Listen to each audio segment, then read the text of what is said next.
და დღის ერთ-ერთი აქტუალური თემით ბრუნდებით პირდაპირ ეთერში გაეროს ბავშვთა ფონდის საგანგაშო ინფორმაცია ბავშვთა სიკვდილიანობის კუთხით საქართველოში მძიმე ვითარება. სიკვდილიანობის ყველაზე მაღალი მაჩვენებელი მოდის ორსულობისა და დაბადების შემდგომ პერიოდში. გაეროს ბავშვთა ფონდის წარმომადგენლობა საქართველოში იმ ხარვეზებზე საუბრობს, რის გამოც ახალშობილების გარდაცვალება ფიქსირდება. რაც შეეხება 5 წლამდე ასაკის ბავშვების სიკვდილიანობის მიზეზებს, ხშირ შემთხვევაში საკვები პროდუქტებისა და საჭირო ნივთიერებების დეფიციტი სახელდება. სოფო ზედელაშვილის რეპორტაჟის შემდეგ ჩვენს კითხვებს დაავადებათა კონტროლის ეროვნული ცენტრის ხელმძღვანელი ამირან გამყრელიძე უპასუხებს. გუნზე იყო ნორმალურად მოძრაობდა, ხედველობა ნორმალური ქონდა, მიყურებდა ბავშვი ყველანაირად ის იყო, მაგრამ არ ვიცი, უცბად რა მოუვიდა მე ბავშვს. მარიამს 2 თვის ახალშობილი ზამთარში გარდაეცვალა. 36 წლის მრავალშვილიანი დედა მეუღლესთან და მცირეწლოვან ბავშვებთან ერთად საგარეჯოს ქვემო სამგორის დასახლებაში ცხოვრობს. ამბობს, რომ ექიმებმა მისი მეექვსე შვილი ჯამრთელად ჩათვალეს და ეჭვითავადაც აღარაფრის გასჩენია. ბავშვს გულის კარგი აქვს, ფილტვების კარგი, უბრალოდ საკვების შეცვლა უნდაო. საკვები რო შეუცვალე, გაუარა, ცოტა დაუთხრა სახე ნორმალურად იყო. მე ერთი კვირის შემდეგ დამძიმდა ისევ ბავშვი და საღამოთი ავიყვანეთ და ღამის 12-ის ნახევარზე კიდე გამბავი მოხდა და დაიღუპა. ოჯახმა ახალშობილის სიკვდილში სამედიცინო პერსონალი დაადანაშაულა და ექსპერტიზა მოითხოვა. ახლახან მიღებულ სამედიცინო დასკვნაში ჩვილის გარდაცვალების მიზეზად ფილტვების ანთებაა მითითებული. ძიმე ტრაგედიის შემდეგ სოციალურად დაუცველი მეზრიშვილები თანდათან ცხოვრების ჩაულ რიტმს უბრუნდებიან. 7 წლიანი ოჯახისთვის ერთადერთი შემოსავალი ამ დროისთვის 150 ლარიანი სახელმწიფო შემწეობაა. არ არის საკმარისი, მაგრამ რა ვიცი, უკმარობთ რაღაცნაირად. ვის აქვს ჩვენი ჯავი რო ვინ რაღაცა დახმარება გაგვიწევს. ბავშვთა სიკვდილიანობით საქართველოს ევროპის 44 ქვეყანას შორის ბოლოდან მეორე 42 ადგილს იკავებს. გაეროს მონაცემებით ჩვენს ქვეყანაში ყოველწლიურად 5 წლამდე ასაკის ყოველი 1000 ცოცხლად შობილი ბავშვიდან 20 იღუპება. გარდაცვალების ყველაზე ბევრი შემთხვევა სწორედ ნეონატალურ ეტაპზე, ანუ დაბადებამდე და მშობიარობის შემდგომ პირველ პერიოდში გვაქვს. აქ იკვეთება პრობლემა, რომ სამშობიაროებში დედას და ბავშვს შესაბამისი მომსახურება არ მიეწოდება. იუნისეფი თანამშრომლობს ჯანდაცვის სამინისტროსთან, რომ გაუმჯობესდეს სამშობიაროებში არსებული მდგომარეობა და ბავშვებს შესაბამისი მომსახურება მიეწოდოთ. რაც გულისხმობს, რომ მშობიარობამდე ქალთა კონსულტაციებში ქალი იღებდეს შესაბამის სერვისებს და მისი ორსულობის მიმდინარეობის შესახებ ინფორმაცია უკვე ხელმისაწვდომი იყოს სამშობიაროებისთვის. ანუ სისტემა ხედავდეს დედას და ბავშვს მისი განვითარების ყველა ეტაპზე. ინფორმაცია გადადიოდეს ერთი რგოლიდან მეორეში წყვეთის გარეშე. სწორედ უწყვეტობის პრინციპიდან გამომდინარე, ღუდუშაურის სახელობის საავადმყოფოში სხვაგან დაბადებულ გართულებულ ახალშობილებს ძალზე იშვიათად იღებენ. აქ ამბობენ, რომ ბოლო წლების მანძილზე დროული ახალშობილის სიკვდილის შემთხვევა აღარ ჰქონიათ. გართულებული შემთხვევებისთვის საავადმყოფოში 10 ადგილიანი სარეანიმაციო განყოფილება ფუნქციონირებს, რომელიც მაღალი მოთხოვნის გამო ხშირად გადატვირთულია. აქ ხდება ორსულის მართვა და არ იკარგება პირველი წუთები.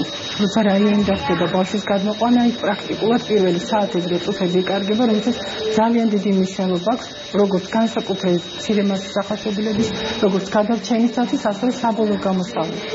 ეს ახალშობილი კონკრეტულად იმყოფება მართვის მთაზე.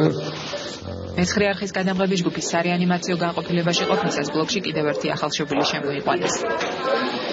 იქვე ჩაუტარდა ინკუბაცია, პირველი შემთხვევა გაუკეთდა და იქვე ამოღებული იქნა მილი. ეს ახალშობილი რო ყოფილიყო რაიონიდან ჩამოყვანილი, ის ახლა ისევ მილით იქნებოდა სასუნთქზევში. თბილისის ღუდუშაურის კლინიკის პერინატალური ცენტრის მთავარი ნეონატოლოგი საქართველოს რეგიონებში კვალიფიციური კადრების ნაკლებობაზე საუბრობს. კიდევ ერთი პრობლემა, რომელზეც სპეციალისტები ყურადღებას ამახვილებენ, ორსულთა დროული ინფორმირების და სამედიცინო ზედამხედველობის საკითხია. ჩვენ ვღებულობთ სამწუხაროდ განსაკუთრებით რაიონებიდან ქალებს, რომლებსაც კონსულტაციაში ვიზიტის საერთოდ არ აქვთ გაკეთებული. სისხლის ანალიზი არ აქვთ ჩატარებული.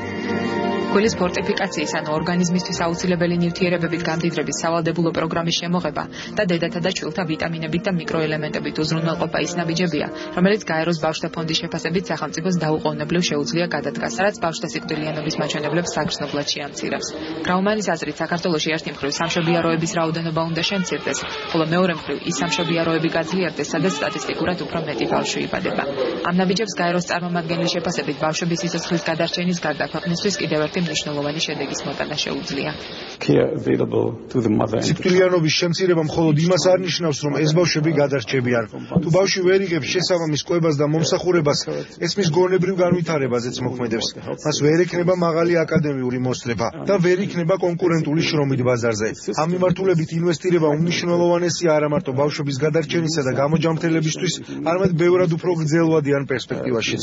რადგან ამით არა მარტო სიკვდილიანობას შევამცირებთ, არამედ მომავალში ეს ბავშვები მონაწილეობას მიიღებენ ქვეყნის ეკონომიკურ განვითარებაში. 2015 წელს 1000 წლეულის გამოწვევის მიზნებისთვის საქართველოს ბავშვთა სიკვდილიანობის მაჩვენებელი ყოველ 1000 სოციალ ახალგაზრდულზე 20.5-დან 16-მდე უნდა შეამციროს. გაეროს ბავშვთა ფონდში მიაჩნიათ, რომ კონკრეტული რეკომენდაციების შესრულების შემთხვევაში ამ მიზნის მიღწევა სრულიად რეალურია. თემამეტად აქტუალური და საკმაოდ მძიმე ინფორმაციაც იყო მოწოდებული და ახლა ამ თემაზე გავაგრძელებთ საუბარს. დაავადებათა კონტროლის ეროვნული ცენტრის ხელმძღვანელი ამირან გამყრელიძეა მოვლენათა ეპიცენტრში. საღამომშვიდობის ბატონო ამირან, მადლობთ რომ იღებთ გადაცემაში მონაწილეობას. გაეროს ბავშვთა ფონდის დასკვნა რეკომენდაციები ბუნებრივია, ალბათ არის გასათვალისწინებელი, თუმცა რა კეთდება თავად საქართველოს მთავრობის და ჯანდაცვის სამინისტროს და თუნდაც შესაბამისი სამსახურების მხრიდან, რომ ეს პრობლემა მეტნაკლებად იქნას მოგვარებული და იკლოს ამ პრობლემა. გამადლობთ მოწვევისთვის, ძალიან მნიშვნელოვანი საკითხია მოგეხსენებათ ბავშვთა სიკვდილობა 1 წლამდე, რომელიც ანგარიშება როგორც ჩულ ბავშვთა სიკვდილობა 1 წლამდე და 5 წლამდე ბავშვთა სიკვდილობა გახლავთ ერთ-ერთი ყველაზე მნიშვნელოვანი გლობალური მიზანი. აქ სწორედ ახსენა გაეროს ბავშვთა ფონდის დირექტორმა, რომ სწორედ ის შედის გაეროს 1000 წლეულის მიზნებში 8 მთავარი ამოცანიდან მეოთხე და მეხუთე მიზანი სწორედ გახლავთ ბავშვთა აჯანმრთელობა, კერძოდ ბავშვთა სიკვდილობის შემცირება მთელ მსოფლიოში და დედათა სიკვდილობის, ანუ ორსულ ქალთა სიკვდილობის შემცირება. ამ თვალსაზრისით, რა თქმა უნდა, ქვეყანაში ჩვენთან პროგრესი არის, მაგრამ პროგრესის ტემპი არ გახლავთ ის, რაც ჩვენ გვინდა. ეხლა ციფრებზე ხშირად არის მანიპულირება. იქ ჩვენ ოფიციალური მონაცემებით დღეს 1 წლამდე ბავშვთა სიკვდილობა ჩვენთან არის 11 ყოველ 1000 ახალ ცოცხლად შობილზე, რომელიც დაახლოებით 3-ჯერ მეტია ვიდრე ევროკავშირის მაჩვენებელი. მაგრამ თქვათ თუ აიღეთ 90-იან წლებს, თქვათ 90-იან წლების ბოლოს ეს მაჩვენებელი ჩვენთან იყო 35-დან 40-ის ფარგლებში. ანუ პროგრესი სერიოზულია. თუმცა კიდევ ერთხელ ხაზს უსვამ, რომ ჩვენ რომ მივახციოთ 1000 წლეულის მიზნებს, ანუ 2015 წლამდე გარკვეულ მაჩვენებელს, ანუ 2/3-ით შემცირებას ბავშვთა სიკვდილობისა, რაც ჰქონდა 1990 წელს, ძალიან სერიოზული მუშაობა გვმართებს. ამ მიზნით დღეს საქართველოს ჯანდაცვის სისტემისთვის, კერძოდ ჯანმრთელობის სამინისტროსთვის, დედების და ბავშვების ჯანმრთელობა აღიარებულია როგორც ერთ-ერთი ყველაზე მთავარი პრიორიტეტი. შექმნილია მინისტრის ხელმძღვანელობით დედათა და ბავშვთა ჯანმრთელობის საკოორდინაციო საბჭო, სადაც შედიან როგორც თქვა სამინისტროს, ისე ბევრი ექსპერტული წრეების წარმომადგენლები, საერთაშორისო ორგანიზაციების, გაწერილია გეგმა ძალიან სწრაფად ამუშავდა ეგრეთ წოდებული სასწრაფო შეტყობინების სისტემა, ანუ თითქმის დაგვიანების გარეშე მოდის ინფორმაცია მძიმე ბავშვის შესახებ და დღეს სერიოზული მუშაობა მიმდინარეობს ეგრეთ წოდებული რეფერალის, ანუ როდის რა ეტაპზე, ანუ რომელ საავადმყოფოს თქვათ თუ ბავშვთა დაწესებულებას რა უფლება აქვს, ანუ რა დონემდე შეუძლია თქვათ ამა თუ იმ კონდიციის ბავშვს მოუაროს და მენეჯმენტი აწარმოოს, რა დონეზე უნდა რეფერალი გააკეთოს მეორე ან მესამე დონის დაწესებულებაში და დამერწმუნეთ თუ აი ეს სისტემა, ანუ ეგრეთ წოდებული სწრაფი შეტყობინების სისტემა, შემდგომ გადაუდებელი სამედიცინო დახმარების სისტემა და სწორედ იმ დაწესებულებაში მოქცევა მძიმე რისკიანი ბავშვისა, ვისაც შესაბამისი დახმარება შეიძლება სწორედ იქ აღმოუჩნდეს, აი აქ ახსენეს თქვა ღუდუშაურის ცენტრი, სადაც გარკვეულად ასეთი შემკრებია ყველაზე უფრო რთული ბავშვების, თქვა იაშვილის საავადმყოფო, ან დასავლეთ საქართველოში ქუთაისში შესაბამისი საავადმყოფო, ან ბათუმში შესაბამისი, მაშინ ეს სისტემა უფრო, რა თქმა უნდა, გამართულად და უკეთესად აღწევს. ბატონო ამირან, ჩვენ შეგვიძლია თუ არა ვისაუბროთ დავუშვათ რეალურ მიზეზებზე, ანუ როგორც გაეროს ბავშვთა ფონდის მიერ მოწოდებული ინფორმაციაშია საუბარი, ძირითადად არის საკვები პრობლემის იგივე ორგანიზმისთვის საჭირო ნივთიერებაზე. ანუ სპეციალისტთა პრობლემაც არსებობს დღეს ქვეყანაში. კვალიფიკაციის. დღეს გახლავთ ერთი მინდა მოსახლეობა მიცოდეს და ასევე თქვენ, რომ ბავშვთა სიკვდილობა და სიკვდილობის მაჩვენებელი არ არის დამოკიდებული მხოლოდ ქვეყნის ჯანდაცვის სისტემის გამართულობას. ეს გახლავთ ყველაზე სენსიტიური, ყველაზე მგრძნობიარე მაჩვენებელი, რომელიც ზოგადად ახასიათებს ქვეყნის განვითარების დონეს და სოციალურ-ეკონომიურ სიტუაციას ქვეყანაში.